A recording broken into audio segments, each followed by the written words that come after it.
আসসালামু আলাইকুম সবাইকে। আজকে আমি investment banking and lease financing সাবজেক্টের চ্যাপ্টার 7 ইন্ট্রোডাকশন এই চ্যাপ্টারটার নাম। এই চ্যাপ্টারের প্রবলেম 7 থেকে বাকি ম্যাথগুলো করিয়ে দিব। তো চলেন ম্যাথে চলে যাই। এখানে দেখেন ম্যাথের সাইডে আমি কত কিছু লিখে রেখে দিয়েছি। P42 অর্থাৎ এটা আমার যে মিলেনিয়াম পাবলিকেশনের বই আছে ওই বইয়ের প্রবলেম 42 আর মিলেনিয়াম সাজেশনের প্রবলেম 7 সেম ম্যাথ। এটা এখানে লিখে নিয়েছি। এখানে দেখেন F12 লিখে নিয়েছি। এটা মূলত আমার যে ব্যতিক্রম সাজেশন ছিল ওই সাজেশনের চ্যাপ্টার 7 এর প্রবলেম 12 আর এই ম্যাথটাও সেম। এটা মূলত 47 পেজ ছিল আর এটা 3BC অর্থাৎ 100% ইম্পর্টেন্ট আমাদের জন্য। আবার দেখেন এখানে NUBBA 2013 চলে আসছে, অর্থাৎ এই ম্যাথটা কিন্তু আমরা এর আগে করছি বোর্ড কোশ্চেনে যখন আমরা BBA প্রোগ্রামে ছিলাম। আচ্ছা, তো ম্যাথটা চলেন পড়ে দেখে কি বলছে। Mister Rahman is thinking of acquiring A car. For that purpose, she is to decide whether the car is to be purchased through 12% borrowing or to be acquired on lease rent basis. এখানে 12% borrowing or to be acquired on lease rent basis এটা আমার ইন্টারেস্টের পার্সেন্টেজটা বলে দিয়েছে। তারপরে কি বলছে, the price of the car is টাকা 7 লাখ, এটা আমাদের পিভি এর মান বলে দিয়েছে। এরপরে কি বলছে, it's annual maintenance cost is টাকা 45,000। এই অঙ্কে আমাদের এমসি অর্থাৎ মেইনটেনেন্স কস্টটাও বলা আছে। Per year and expected life is 5 years, number of year সংখ্যা আমাদের 5। It is assumed that the straight line method of depreciation is allowable under Income Tax Act and tax rate is 35%. আমাদের tax savings এর মান বলা আছে 35%। এরপরে বলছে দেখেন the salvage value of the car is টাকা 1 লাখ, মানে এই অঙ্কে সবকিছুই দিয়ে দিয়েছে, মেইনটেনেন্স কস্ট, স্যালভেজ ভ্যালু সবকিছু আছে। আচ্ছা, এই অ্যামাউন্ট এই পর্যন্ত দিয়ে যে ফুল স্টপ দেওয়া আছে এই পর্যন্ত আমাদের বরোইং অ্যান্ড বাইং অপশনের জন্য বলা আছে। এখানে দেখেন আমাদের বরোইং অ্যান্ড বাইং অপশনে মেইনটেনেন্স কস্ট আসবে, স্যালভেজ ভ্যালুটা আসবে, আবার এই যে পার্সেন্টেজ সবকিছুই আসবে বলা আছে। এরপরে দেখেন কি বলছে, ইন কেস অফ লিজিং, এটা লিজ অপশনের জন্য, দ্য লিজ রেন্টাল ইজ টাকা 3 lakh for 5 equal annual instalment. এই যে 3 লাখ টাকা ইকুয়াল অ্যানুয়াল ইনস্টলমেন্ট বলা আছে, এটা আমাদের ইনস্টলমেন্টটা দিয়ে দিয়েছে আর এখানে কিন্তু আমাদের ইনস্টলমেন্ট দেওয়া নেই, আমাদের বের করে নেওয়া লাগবে। এরপরে কি বলছে, to be paid in advance, আমাদের এইটা লিজ অপশনটা পেইড ইন অ্যাডভান্সে করতে হবে, কিন্তু বরোইং এন্ড বাইং অপশনে কিন্তু আমাদের কোথাও পেইড ইন অ্যাডভান্স বলা নেই, জন্য আমরা ওখানে কিন্তু করব না। এরপরে কি বলছে দেখেন, and maintenance expenses to be borne by lessor which alternative is to be select by mister Rahman. এখানে আমাদের মেইনটেনেন্স কস্ট এক্সপেন্সেসটাও আমাদের এই যে লিজ অপশনে আসবে, এটা এখানে বলে দেওয়া আছে। আশা করছি কোশ্চেনটা সবাই বুঝতে পারছেন। এই অঙ্ক করতে গেলে কোশ্চেনটা বোঝা অনেক ইম্পর্টেন্ট, কারণ কি চাইছে ম্যাথে ওইটা না বুঝতে পারলে অঙ্ক করা যাবে না। তো চলেন ম্যাথ সলিউশনে চলে যাই আমরা। ফার্স্টে দেখেন কি করছি, বাইং অপশন করতে গেলে আমাদের কি করতে হবে, ফার্স্টে সূত্র লিখে নেওয়া লাগবে, কারণ আমাদের এখানে ইনস্টলমেন্টটা দেওয়া নেই। ইনস্টলমেন্ট বের করার জন্য দেখেন কি করছি, PV is equal to a into 1 divided r minus 1 divided r into 1 plus r two the power n টা করে নিয়েছি। এখন অ্যামাউন্টগুলো বসিয়ে দিব। 7 lakh is equal to a into, এখানেও 12% বলা ছিল জন্য দেখেন 0.12 লিখে নিয়েছি। a into 1 divided 0.12 minus 1 divided 0.12 into 1 plus 0.12 to the power 5। এটা ক্যালকুলেশন করলে আসবে আমার দেখেন 7 lakh is equal to a into 3.604776। এখন টোটাল ক্যালকুলেশন করব আমরা, a ইজ ইকুয়াল টু দেখেন 7 লাখ ডিভাইডেড 3.604776। এটা করলে আসতেছে আমার ইনস্টলমেন্টের মান আসবে a ইজ ইকুয়াল টু 1,94,187। এটা আমার ইনস্টলমেন্টের মান বের হলো। এখন আমাদের কি করতে হবে, একটা লোন শিডিউল বের করতে হবে, অর্থাৎ একটা ছক করতে হবে। ছকটা দেখেন, year beginning balance, installment, interest, expenses, principal, ending balance সবসময় এই ছকটা সেম থাকবে। এখানে দেখেন ইয়ারের কলামে আমরা 5টা সাল ছিল লিখে নিয়েছি, বিগিনিং ব্যালেন্স আমাদের 7 লাখ ছিল ওইটাই লিখে নিয়েছি। আর ইনস্টলমেন্ট আমরা কিছুক্ষণ আগে এই যে সূত্রটা করে বের করছি ওইটা এখানে প্রত্যেকটা কলামে সরাসরি বসিয়ে নিয়েছি। এরপরে দেখেন ইন্টারেস্ট এক্সপেন্সেসটা বের করতে হবে, তখন আমরা কি করব, এই যে বিগিনিং ব্যালেন্সের সঙ্গে ইন্টারেস্ট পার্সেন্টেজটা গুণ করব। আমি এর আগের প্রত্যেকটা ম্যাথে আমি কিন্তু বলে দিয়েছি, দেখিয়েও দিয়েছি কিভাবে করতে হবে, তারপরেও বলে দিচ্ছি। দেখেন 7 লাখ ইন্টু 12% করলে আসবে আমার 84,000। এখন আমরা প্রিন্সিপাল কিভাবে বের করব, ইনস্টলমেন্ট মাইনাস ইন্টারেস্ট, অর্থাৎ এই যে 3 মাইনাস 4 অর্থাৎ 1,94,187 মাইনাস 84,000 করলে আসবে আমার 1,10,187। এটা প্রিন্সিপাল। এখন আমরা এন্ডিং ব্যালেন্স কিভাবে পাবো, এই যে 7 লাখ মাইনাস 1,10,187 এটা করার পরে আসবে আমার 5,89,813। এই 1 নম্বরের এন্ডিং ব্যালেন্সটা আমার পরবর্তী বছরে গিয়ে বিগিনিং ব্যালেন্স হয়ে যাবে। ওইটাই দেখেন এখানে সরাসরি বিগিনিং ব্যালেন্সে লিখে নিয়েছি। এখন এই অ্যামাউন্টের সঙ্গে আমরা ইন্টারেস্ট পার্সেন্টেজটা গুণ করব। গুণ করলে আসবে আমার 70,778। এখন ইনস্টলমেন্ট থেকে ইন্টারেস্টটা মাইনাস করব, মাইনাস করলে আসবে আমার 1,23,409।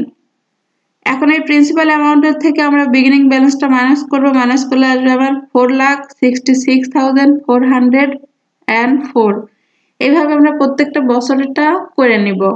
লাস্টের বছরে কি করব, দেখেন লাস্টের বছরে 4 নম্বর বছরের এন্ডিং ব্যালেন্সটা আমরা বিগিনিং এ লিখে নিব পরবর্তী বছরে। এই অ্যামাউন্টটাই দেখেন এখানে লিখে নিয়েছি। এখন কি করব, এই অ্যামাউন্টটাই সরাসরি আমরা প্রিন্সিপালে বসিয়ে দিব। এখন আমরা এই যে ইনস্টলমেন্ট মাইনাস বিগিনিং ব্যালেন্স করব। 1,94,187 মাইনাস 1,73,380। এটা থেকে এটা মাইনাস করার পর যেটা অবশিষ্ট থাকবে ওইটা আমরা ইন্টারেস্টের কলামে বসিয়ে দিব। ওইটাই দেখেন এখানে করছি, আসছে 20,807। কারণ আমাদের তো এখানে নীল আনতে হবে, আমি এইভাবেই ম্যাথটা করি সব সময়। আচ্ছা, এটা ছিল আমাদের লোন শিডিউল। এরপরে আমাদের বরোইং এন্ড বাইং অপশনটা করতে হবে। এর জন্য আমাদের দেখেন ফার্স্টে ডিপ্রিসিয়েশনটা লাগবে, ওই ছকে ডিপ্রিসিয়েশন লাগবে, টিসিএফ লাগবে, কারণ এমসি ছিল, ওইগুলো এখানে দেখেন বের করে নিয়েছি। ফার্স্টে দেখেন কি করছি, depreciation is equal to cost minus salvage value divided number of year, এটা আমাদের সূত্র ছিল। ওই সূত্রটাই এখানে করছি। কস্ট ছিল আমাদের 7 লাখ মাইনাস স্যালভেজ ভ্যালু ছিল কোশ্চেনে 1 লাখ, এটা এখানে বসিয়ে দিয়েছি। ডিভাইডেড নাম্বার অফ ইয়ার সংখ্যা ছিল 5, ওটা এখানে বসিয়ে দিয়েছি। এটা ক্যালকুলেশন করার পর আসতেছে আমার 1,20,000। আর ডিএফটা দেখেন কি করছি, আমাদের হচ্ছে ডিএফ এর পার্সেন্টেজ কখনোই দেওয়া থাকে না, বের করে নিতে হয়। ডিএফ পার্সেন্টেজ বের করার সূত্র কি, আমাদের ইন্টারেস্ট ইন্টু 1 মাইনাস টিআর। আমাদের ইন্টারেস্ট এক্সপেন্সেস বলা ছিল 12% আর ট্যাক্স রেট বলা ছিল 35%। ওইটাই দেখেন এখানে ক্যালকুলেশন করছি, 12% ইন্টু 1 মাইনাস 0.35। এটা ক্যালকুলেশন করলে আসবে আমার 7.8%। আচ্ছা, এটা ডিএফ গেল, এটা ডিপ্রিসিয়েশন বের হলো। এখন টিসিএফটা বের করতে হবে। অন্য সময় আমরা টিসিএফ কিন্তু বের করি না, কিন্তু এখানে মেইনটেনেন্স কস্ট দেওয়া ছিল জন্য আমাদের টিসিএফটাও বের করে নিতে হবে। দেখেন কি করছি, TCF is equal to installment plus MC. আমাদের ফার্স্টে ইনস্টলমেন্টটা যে বের করছিলাম আমরা, এই যে এ ইজ ইকুয়াল টু 1,94,187, এই অ্যামাউন্টটাই দেখেন এখানে লিখে নিয়েছি ইনস্টলমেন্টের নিচে, প্লাস আর কোশ্চেনে বলা ছিল আমাদের 45,000, এটা আমাদের এমসি ছিল, মেইনটেনেন্স কস্ট। ওইটা এখানে লিখে নিয়ে দুইটা একসঙ্গে যোগ করে নিয়েছি, যোগ করলে আসবে আমার 2,39,187। এটা আমার টিসিএফ এর মান। এখন আমরা একটা ছক করে নিব। ছকে দেখেন অনেকগুলো কলাম হবে, কারণ এমসি আছে আমাদের 10টা কলাম দিয়ে আমাদের একটা ছক করতে হবে। দেখেন ইয়ার লিখছি, টিসিএফ লিখছি, ইন্টারেস্ট এক্সপেন্সেস লিখছি, ডিপ্রিসিয়েশন লিখছি, এমসি লিখছি, interest plus depreciation plus MC লিখে নিয়েছি। তারপরে ট্যাক্স এর পার্সেন্টেজটা এই কলামে লিখে নিয়েছি, এনসিএফ, ডিএফ, পিভি। আচ্ছা, ফার্স্টে দেখেন কি করছি, ইয়ারের কলামে 5টা ইয়ার ছিল আমাদের, বসিয়ে নিয়েছি। টিসিএফটা আমরা এই যে কিছুক্ষণ আগে যে টিসিএফটা বের করছি 2,39,187, এই অ্যামাউন্টটাই দেখেন প্রত্যেকটা কলামে বসিয়ে নিয়েছি, একদম সরাসরি হুবহু প্রত্যেকটা কলামে সেম অ্যামাউন্টটা বসিয়ে নিয়েছি। এরপর দেখেন ইন্টারেস্টের অ্যামাউন্ট আমরা কোথা থেকে পাবো, আমরা লোন শিডিউলটা করি তো ইন্টারেস্টের মানের জন্য। এই দেখেন এখানে যে মানগুলো ছিল 5টা বছরে যে অ্যামাউন্টগুলো ছিল আমাদের, ওইটাই আমরা সরাসরি এখানে বসিয়ে নিয়েছি। তারপরে কি করব, ডিপ্রিসিয়েশন কলামের জন্য আমরাও তো অ্যামাউন্টটা বের করে নিয়েছি কিছুক্ষণ আগে। এই যে দেখেন ডিপ্রিসিয়েশন ছিল 1,20,000, এই অ্যামাউন্টটাই আমরা এখন ডিপ্রিসিয়েশনের কলামে সরাসরি বসিয়ে নিব। আর এমসিটা কোশ্চেন বলা ছিল 45,000, ওইটাও এখানে বসিয়ে নিব। তাহলে এই পর্যন্ত কিন্তু আমাদের সবগুলো অ্যামাউন্ট বসানো শেষ। এখন আমাদের কি করতে হবে, interest plus depreciation plus MC, এই অ্যামাউন্টটা বের করতে হবে, অর্থাৎ ইন্টারেস্ট, ডিপ্রিসিয়েশন, এমসি এই তিনটা আমরা যোগ করব। 84,000 প্লাস 1,20,000 প্লাস 45,000, এইভাবে করব ক্যালকুলেটরে। এই তিনটা যোগ করার পর আসবে আমার 2,49,000। এইভাবে আমরা প্রত্যেকটা কলামের জন্য তিনটা যোগ করে করে বসিয়ে দিব এই পর্যন্ত। এখন আমাদের ট্যাক্সের কলামে কাজ করতে হবে। ট্যাক্সের কলামে কাজ করতে গেলে আমাদের 35% বলা ছিল, এইটা আমরা এই যে এই অ্যামাউন্ট প্রত্যেকটা interest plus depreciation plus MC এই অ্যামাউন্টগুলোর সঙ্গে পার্সেন্টেজটা গুণ করব। গুণ করলে যে অ্যামাউন্টটা আসবে আমরা এই কলামে বসিয়ে দিব। দেখেন করছি 2,49,000 ইন্টু 35 করলে আসবে 87,150।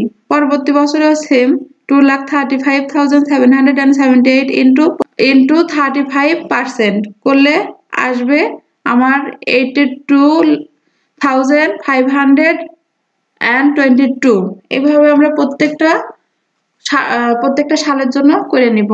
এখন এনসিএফটা বের করব আমরা। এনসিএফ বের করতে গেলে আমাদের কি করতে হবে, এই যে টিসিএফ মাইনাস ট্যাক্স সেভিংস করতে হবে, অর্থাৎ 2,39,187 মাইনাস 87,150 করতে হবে। মাইনাস করলে আসবে আমার 1,52,037। এইভাবে আমরা প্রত্যেকটা থেকে মাইনাস করে করে দিব, মাইনাস করে করে এই কলামটাতে বসিয়ে নিব। আশা করছি আমার কথাগুলো সবাই বুঝতে পারছেন। যদি কারোর প্রবলেম হয় যে কোন কলাম থেকে কোনটা মাইনাস করতে হবে বুঝতে পারছেন না, অবশ্যই আমাকে কমেন্টে জানাবেন, আমি সলভ করে দিব ইনশাল্লাহ।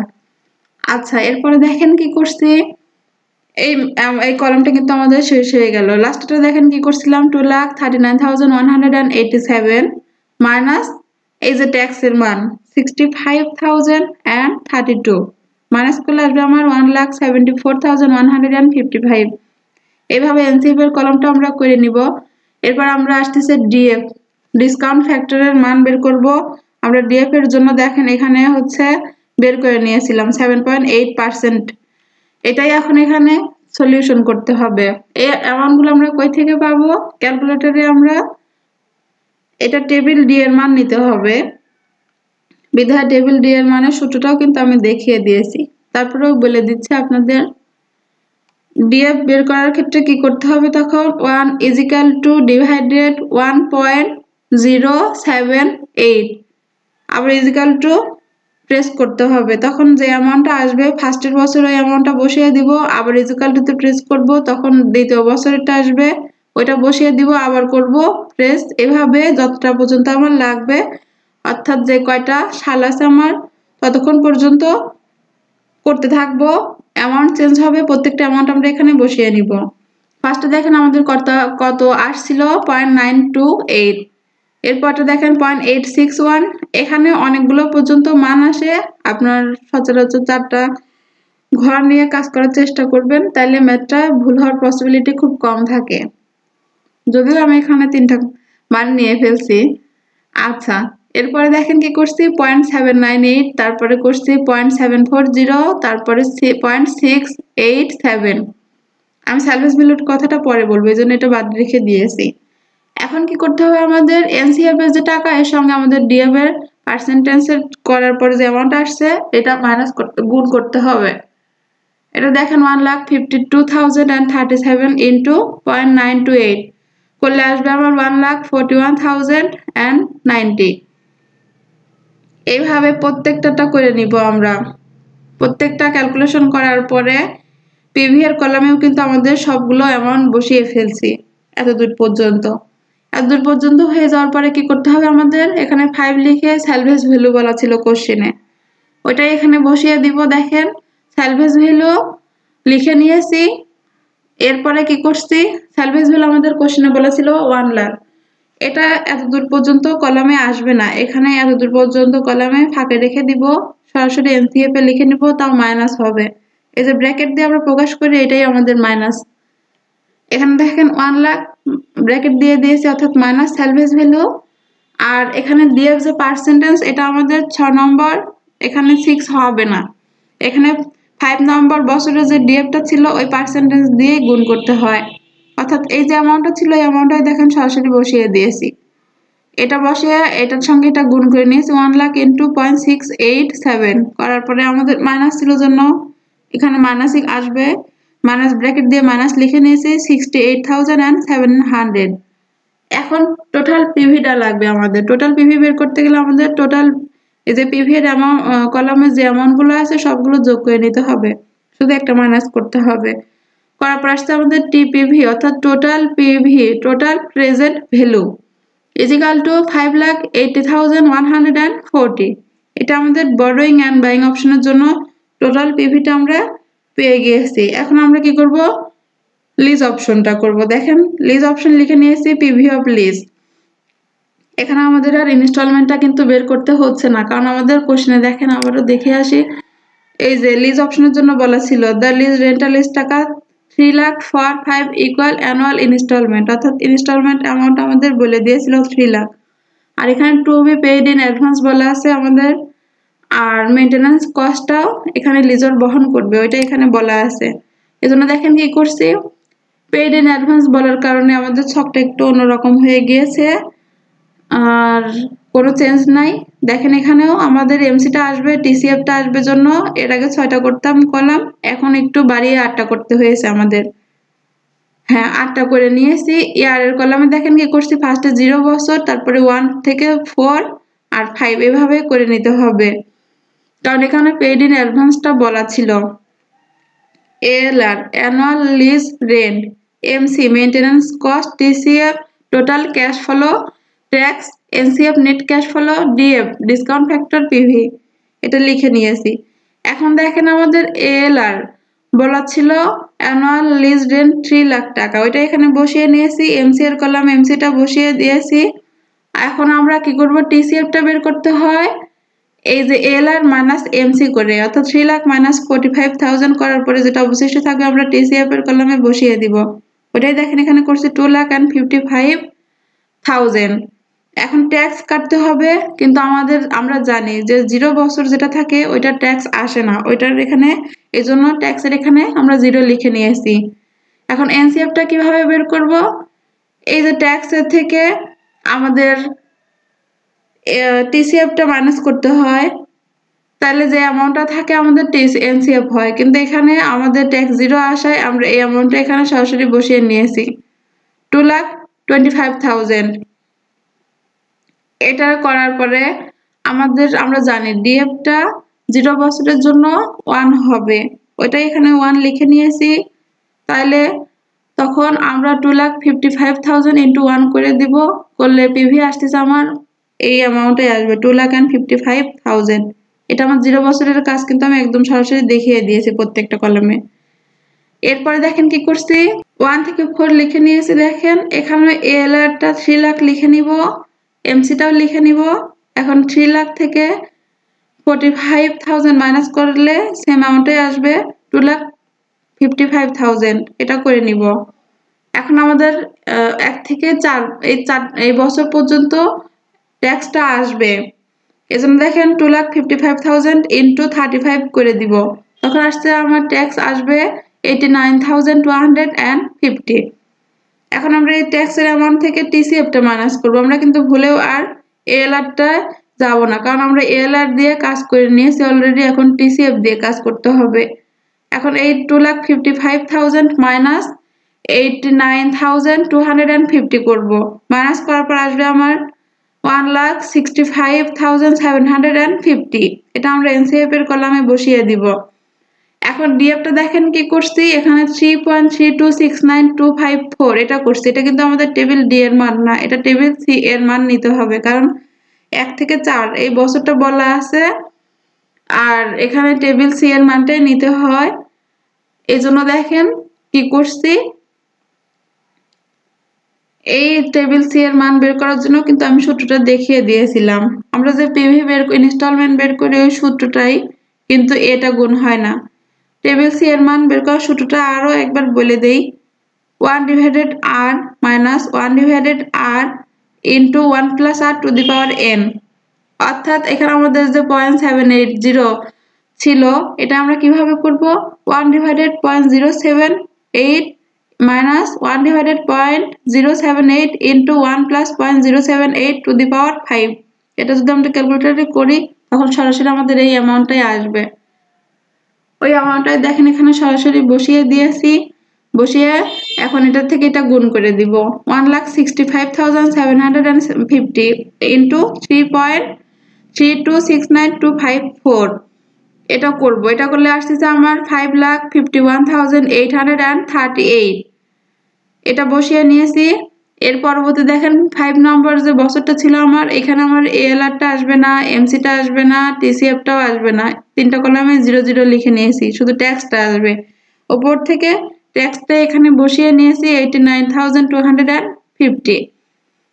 এখন আমরা এইটার থেকে টিসিএফটা মাইনাস করতে হবে। মাইনাস যদি আমরা করতে যাই তখন আমাদের মাইনাস অ্যামাউন্ট চলে আসতেছে, দেখেন এটা ব্র্যাকেট দিয়ে মাইনাস প্রকাশ করে দিয়েছে 89,250।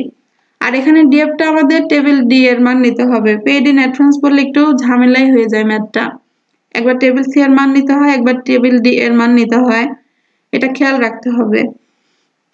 এই টেবিল ডি এর মান নেওয়ার সময় আমরা কি করছি, এখন তো শুধু আমাদের 5 নম্বর বছরটা লাগবে, এজন্য কি করতে হবে, আমাদের সূত্রটা দেখে নেই। 1 is equal to divided 1.078 to the power 5 দিয়ে দিব। তখন টু দি পাওয়ার 5 দিয়ে দিলে সরাসরি এই অ্যামাউন্টটা আসবে, তখন আর আমাদের ক্যালকুলেটরে 5 বার যে ইজিক্যাল টু প্রেস করা লাগবে এটা করতে হবে না। আচ্ছা, এটা করার পর দেখেন আসছে 0.686920।